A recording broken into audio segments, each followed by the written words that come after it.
मित्रों नमस्कार। आज हम आपको ऐसी जानकारी देते हैं जो बहुत दुर्लभ है। दुर्लभ कह सकते हैं क्योंकि हम लोगों को सबके पास वो नॉलेज है लेकिन हम उसको करते नहीं हैं। हम ड्यूटी टाइम पे जाते हैं, हम खाना टाइम पे खाते हैं, अपने मित्रों से टाइम पे मिलते हैं, हम मूवी भी टाइम पे देखने जाते हैं, लेकिन जब बात पूजा की होती है, यार मेरे पास टाइम नहीं है। होता क्या है कि जो सब कुछ दे रहा है उसके लिए हमारे पास टाइम नहीं है, और बाद में जब जीवन में तकलीफें आती हैं तो हम उसके पास सबसे पहले जाते हैं अपने मित्रों को छोड़ के। सबसे पहले मुझे वही याद आता है। मित्रों, जीवन में हम कैसे सुधार करें छोटी छोटी बातों को। हमें पूजा कैसे करनी चाहिए, किधर मुख करके बैठना चाहिए, दिया कैसे जलाना चाहिए, आज हम आपको ये छोटी छोटी बातें बहुत डिटेल में बताते हैं।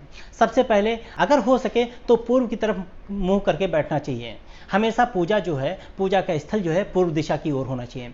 जब हम सुबह बैठें तो सबसे पहले एक दिया जलाएं। अगर देसी घी नहीं है तो आप तिल के तेल का दिया जलाइए। ज़्यादा बड़ा नहीं, छोटा दिया जलाइए। लेकिन दिया जलाने के लिए आपको क्या करना है, उसको आसन देना है। आसन देने के लिए हमें क्या करना है, एक हो सकता है आपका कोई ताम्रपात ले लीजिए, अगर वो भी नहीं है तो एक कपड़ा बिछाइए, उसके नीचे आप चावल के 4 दाने रखिए या हल्दी रखिए। दिए को कभी भी खाली नहीं रखना चाहिए, आसन देना चाहिए।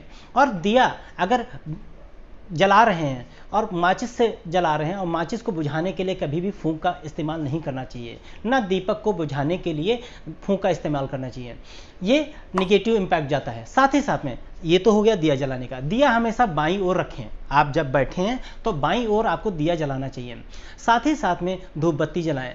और उसके बाद में आपको क्या करना है कि भगवान को, अगर आपके पास डेली भोग में लगाने के लिए कुछ नहीं है, पुष्प में चढ़ाने के लिए नहीं है, तो आपको पीले अक्षत, अक्षत उसको बोलते हैं जो खंडित चावल ना हो, टूटा हुआ चावल ना हो, चावल को रंग के रख लीजिए।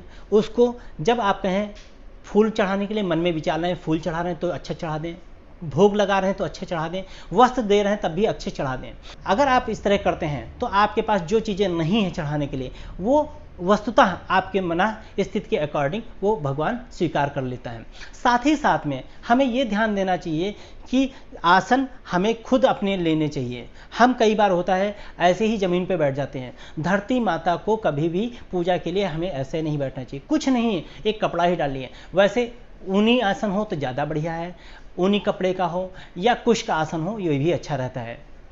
फिर अगर हम बात करते हैं, एक मंदिर में शंख और छोटी सी घंटी जरूर होनी चाहिए।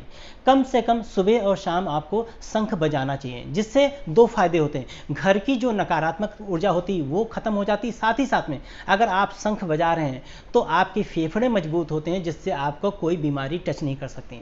तीसरी बात क्या है, अगर हम घंटी बजाते हैं तो घंटी की जो आवाज़ होती है वो बहुत दूर तक जाती है और बहुत मधुर होती है। इससे आपके घर का नकारात्मक ऊर्जा चली जाती है। और कोशिश करिए, अगर आपके पास कोई म्यूजिक सिस्टम नहीं है, कुछ नहीं है, तो मोबाइल में ही भजन लगाना चाहिए सुबह और शाम। दिया कब जलाएं, पूजा कब करें, ये भी बहुत बड़ा क्वेश्चन है। सूर्य उदय के 1.5 घंटे के अंदर अगर आप पूजा करते हैं तो भगवान उसको स्वीकार करते हैं। और पूजा करते समय अगर आपकी आंखों में आंसू आते हैं तो आप समझ लीजिए कि आपकी भगवान पूजा डायरेक्ट स्वीकार कर रहे हैं, इसमें कहीं से कोई डाउट नहीं है। फिर अगर दिया जल रहा है, दिए में बड़ी लौ बन रही है और ऊपर फूल बत्ती का आकार ले रहा है, कमल का आकार ले रहा है, तो समझिए लक्ष्मी माता की आपके ऊपर विशेष कृपा है।